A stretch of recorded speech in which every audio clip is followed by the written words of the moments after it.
Man, too much death going on. All the deaths that's been going on in this entire year. Yeah, it was kind of bad. So shit's killing me, man. To see people, you know, people that were on camera or on other means on camera could die, but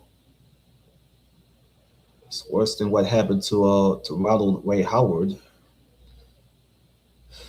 when he dies for lethal injection. Now you get you know now you get this shit that's been happening, with this woman. This woman was so known for killing Daniel Broderick and his wife, uh, who has passed away, uh, like almost a month ago.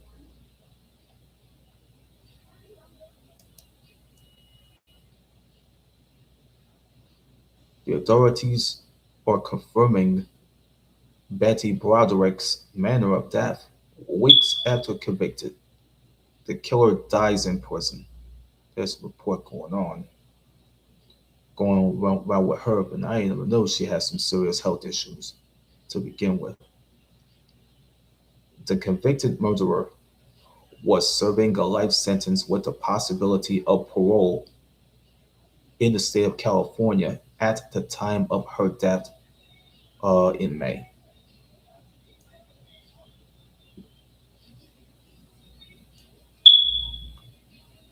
What did you need to know about what happened to Broderick?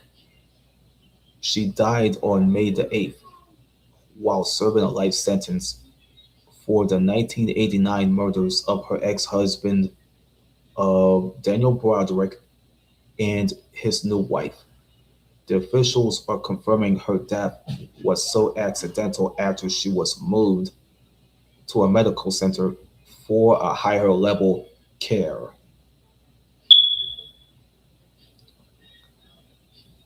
Broderick's son said that she suffered septic infections and a serious fall in prison before her death. The officials have released details about Betty Broderick's manner of death after she died behind bars last month. But in a TMZ report dated back to like I don't know, uh, it was in a TMZ report that was published today. That is June the 3rd. The San Bernardino County coroner had confirmed that the convicted murderer's death was so accidental. The further details were not immediately known. People has reached out to the county coroner for comment. The confirmation comes nearly a month after the California Department of Corrections and Rehabilitation announced that Broderick, whose real name is Elizabeth A. Broderick, died on May 8th while serving her life sentence for killing her ex-husband and his new wife in 1989, 3 weeks prior to her death. Broderick was moved from the California Institution for Women to an outside medical center for a higher level of care, the CDCR said in May. The details of her health condition were not shared. See, let me repeat this. The details of her health condition were not shared by the officials. However, Daniel Broderick Jr., uh, the son of Elizabeth Betty Broderick, had previously told TMZ that his mother had suffered a number of septic infections before she died and had a serious fall in prison which resulted in broken ribs. Betty was convicted of second-degree murder in 1991 for fatally shooting her ex-husband Dan Broderick and his new wife, Linda Kokena, at their home in San Diego, California, as they slept. The prosecutors have said that she killed the pair out of revenge and desperation. Yeah, let me rephrase. The prosecutors said that she killed the pair out of revenge and desperation after a brutal years-long divorce and custody battle. Dan reported, yeah, that's Daniel Broderick Sr. He reportedly had an affair with Cocaina, a former flight attendant whom he had hired to work as his legal assistant amid the marital woes with Betty.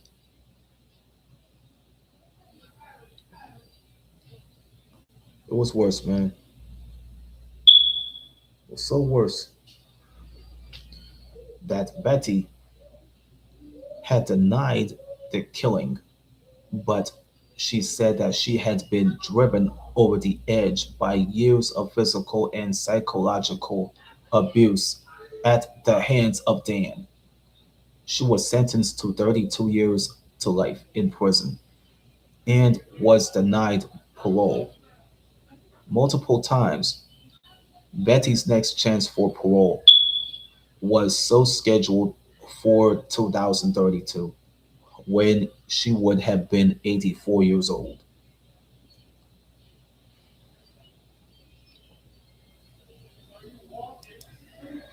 This was bad, man. I did not even know that she died. I did not even know that she died, bro.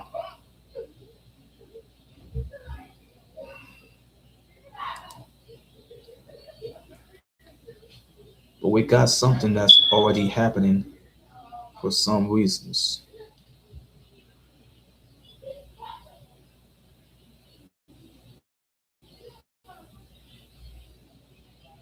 Shit's killing me, man. I have to be seeing what happened there. Let me go find out what happened in in today's world. Oh, we got something here. We got the Remind magazine stuff. I did not even find any of this out in the news. I never even get a chance to read this shit. Oh, it's called Remembering Albie Moore, Hank Kimball from TV's Green Acres. The more I learn about Albie Moore, the more respect I have for this fella. He was a true master of the comedic craft. A few decades ago, one could argue that you didn't get much funnier than Albie. The reason for his fame was primarily due to one television show, Green Acres. It was the show that made Jack Alvin Moore a familiar face in American homes. He was never a superstar, but he was a recognizable face in television history. On Green Acres, Albie was like the scatterbrained county agricultural agent, Hank Kimball. His shtick was simple. Hank would often make a statement only to immediately make a contrary one, and then negate that corrected statement until his stream of statements was so interrupted by whatever poor soul he was talking to. During his career, Alvey appeared in hundreds of television shows and movies, including Little House on the Prairie and The Waltons. I also remember appearances on some of my favorite shows like The Monsters. Rest in peace to Fred Quinn, uh, Dennis the Menace, You know, Jay North, God rest his soul. The Andy Griffith Show, rest in peace to Don Knotts and Francis Barbier and Don Knotts. Rest in peace, man. People that's been featured on that show, except for Ron Howard, he was still alive.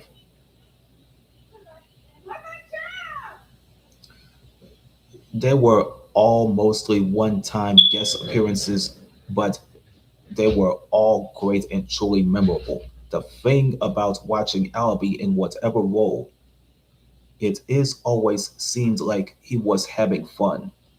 And because of that, it was easy to have fun with him. This old picture they have with Albie Moore, he was in the picture with Eddie Albert, Thomas Lester, Eleanor Audley, uh, Pat Buttram, and Eva Gabor. You know what I'm saying? Yeah, that lovely, beautiful woman who was man, she been singing. She been singing, man. She trying to sing with Eddie, man. Those were the days back in the 1960s, man.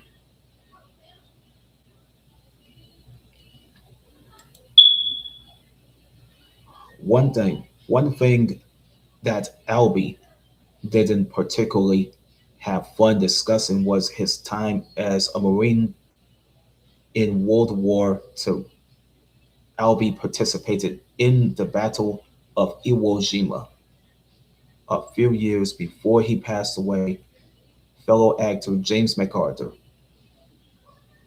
famous for his role in Hawaii Five-0, wrote an article for the Senior World magazine about Albie.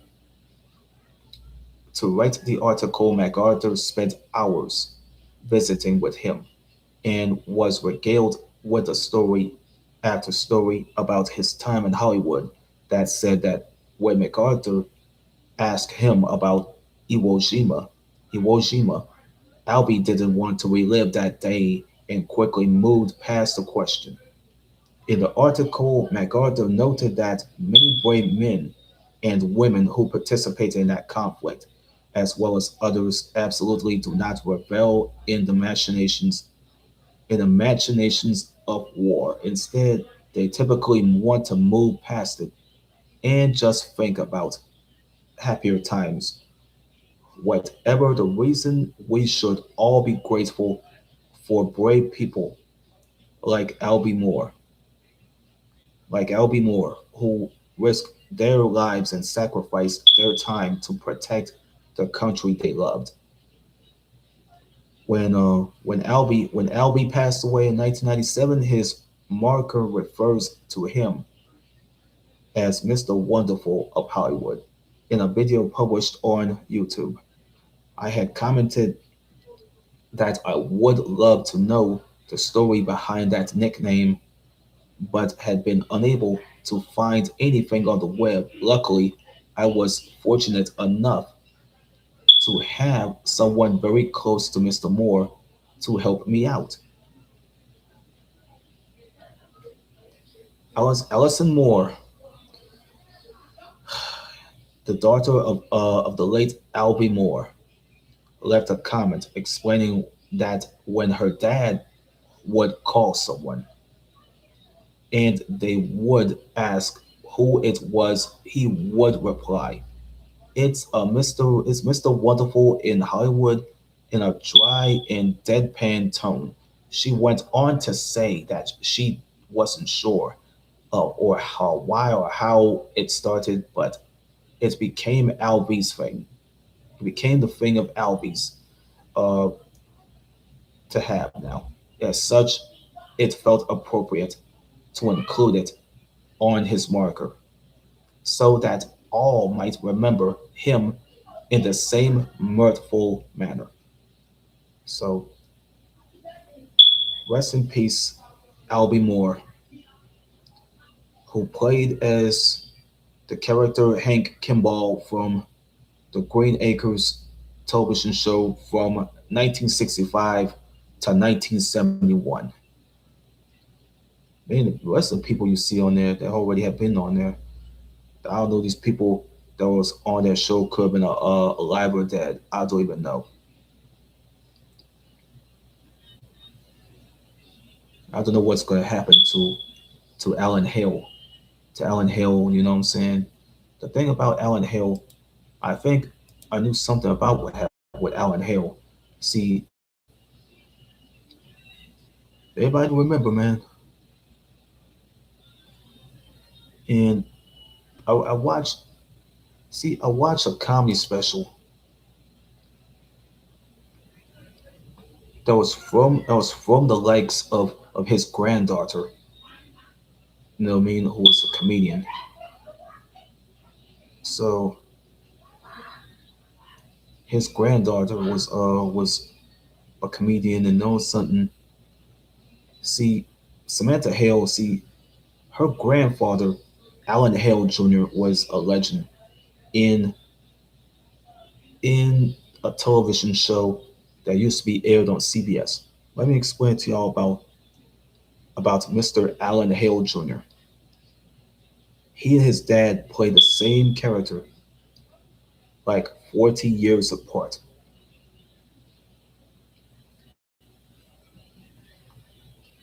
Alan Hale Jr., who was uh, who was like the grandfather of comedian was that's what this man was. This man was like a comedian. This man not a comedian. He was like a television icon. He was like a grandfather to Samantha Hale, who has a comedy special that I already watched previously. Uh, Alan Hale Jr. will be forever remain beloved among the fans of Gilligan's Island for portraying as Captain Jonas Grumpy, also known as the Skipper. On the legendary CBS sitcom, even Hale Jr.'s appearances opposite actor Clint Eastwood or actor Gregory Peck weren't able to outshine his 3 seasons as Gilligan's perpetually bewildered captain. But what many fans might not realize is that Hale Jr.'s father was also in show business. In fact, he and his son shared a role through those several decades, separated their portrayals of Musketeer Porthos, like his son. Hale Sr., yeah, the elder Hale, had a successful career as a character actor that he started out all the way back in the early 1910s with the silent movie, The Cowboy and the Lady, before going on to direct 8 features and appear opposite some of the great performers of his time, Douglas Fairbanks, Clark Gable, Cary Grant, Humphrey Bogart. Hale Sr. worked with them all. Yeah, Hale Sr. has worked with them all, especially the rest of them. What's more, both he and Hale Jr. worked with the likes of James Cagney, with the elder Hale appearing in the 1940s, The Fighting 69, and the younger appearing in the 1950s, The West Point Story, which was released that same year Hale Sr. passed away. But the father and son acting duo shared more than esteemed colleagues. Both portrayed Porthos, the musketeer, with Hale Sr. playing the character in the 1939 film The Man in the Iron Mask, and Hale Jr. taking on the role in 1979's The Fifth Musketeer. Adding to the significance of this casting was the fact that both actors looked extremely similar, lending an air of oddly touching uncanniness of Hale Jr.'s late 1970s portrayal. Let me see this here. Yeah, they had this thing with when Hale Jr. channeled his own father in for his role in the Fifth Musketeer. So that's there. It was shot on location in Vienna. The Fifth Musketeer was directed by a British filmmaker by the name of Kenneth Anakin, who, aside from the amassing of venerably filmography of the late 1970s, had previously overseen the problematic Disney box office smash, Swiss Family Robinson. The Fifth Musketeer came 12 years after Gilligan's Island had wrapped up on CBS, and it was an adaptation of the Alexander Dumas novel The Vicomte. Yeah, The Vicomte of Bragelonne. 10 years later, which in turn was based on the mysterious and legendary real life figure of the Man in the Iron Mask, specifically the Fifth Musketeer, adapted the last part of Dumas' novel, and featured Lloyd Bridges, Jose Ferrer, and Alan Hale Jr. as the three musketeers, Aramis, Aramis, Athos, and Porthos, respectively. The film stars, the film star was actually Beau Bridges, who played as Philippe of Gascony, the twin brother of the French King Louis the XIV, probably Louis the 14th, probably French King Louis the 14th. Also played by Bridges. It's also played by Bridges. King Louis has Philippe imprisoned in the Bastille to prevent him up. What's it here? To prevent him usurping the throne, and demands that he wear an iron mask to keep his identity a secret. But the three musketeers make it their mission to free Philippe. Rex Harrison plays Jean Baptiste Colbert, while a young man, Ian McShane, plays a dastardly Nicholas Fouquet, alongside Ursula Andress as King Louis's mistress, Louise de la Valliere. Though the film was based on the Dumas novel, it was also essentially a remake of the 1939's Man in the Iron Mask. The Man in the Iron Mask. It was in that sense that it was a real full circle moment for Hale Jr., whose father had played and portrayed the Porthos character in that original film. Long after Gilligan's Island, Hale Jr. found himself embodying the spirit of his dad in a film that sadly wasn't met with the greatest critical response. Yeah, he did play the character multiple times in his career, yes. The Fifth Musketeer. It was actually the third and final time Alan Hale Jr. portrayed a version of Porthos. He originally played the Porthos Jr. character in At Sword's Point, a reworking of the original Alexander Dumas story that had been filmed in 1949 but was held back in 1952 until uh, that was the same year that Hale Jr.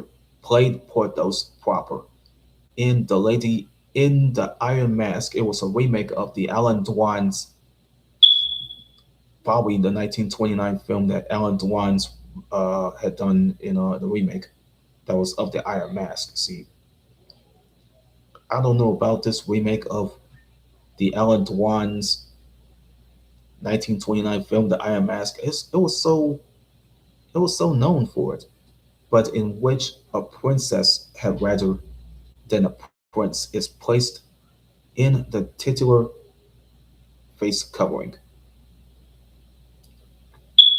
By the time he portrayed the Porthos character in The Fifth Musketeer, then Alan Hale Jr. had plenty of experience to Dumas' tale, retelling the Dumas tale that what made the 1979 film more significant in terms of its connection to the Alan Hale Sr. film of the 1939 was that it was the first time the younger Hale had portrayed Porthos in a more traditional adaptation of the big comedy of Bragelonne. 10 years later, in that sense, 1939's The Man in the Iron Mask and The Fifth Musketeer share a more direct lineage than Hale Sr.'s film. And at Sword's Point or The Lady in the Iron Mask, sadly, the critics weren't won over by Hale Jr. following his father's footsteps. Vincent Canby of the New York Times wrote that the film revives without quite giving life to Alexander Dumas' story, and his was one of the kinder reviews. Still, as good as Ellen Hale Jr. felt about Gilligan's Island, he was no doubt happy to break away from the role with which he become forever associated while simultaneously not carrying on his father's legacy. If you're looking for the easiest way to keep up with all the major movie and TV news, why not sign up to our free newsletter? You can also add us as a preferred search source on Google. Read the original source on slash film. I don't even know. I don't even fucking know. The thing about these legends, man, you gotta make sure these people are not gonna be there. It's a thing about these OGs that's gone. See, you can't even get those people out there. So I'm gonna check with y'all by at least Friday or something. I don't want to do that on Friday because they be playing too much music that's going to interrupt the uh, the visuals. So I don't know what it's gonna take for me to find out. I'm afraid those names are going to be mentioned after I'm done with this video.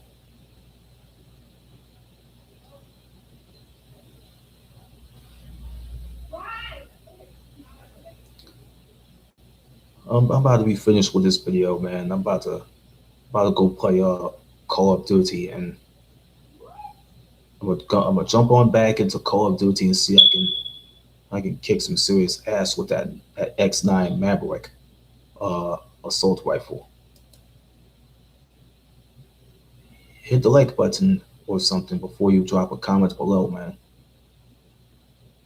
It could really help. It'll probably help you get your mind off your paranoia and your paralysis. Don't want to. Don't want to. You know what I'm saying? I'm not nuts. I'm not nuts. I'm not over the top enough. Just go ahead, hit the button, hit the like button. It's not gonna hurt. The other video I have previously done has one like anyway. But I might go do that anyway. By getting out, I'm about to get off this stream here. Um, I'm gonna jump back into playing Call of Duty, and then even though the the internet was already back on now, so we won't have to worry about these type of hiccups. I'm out.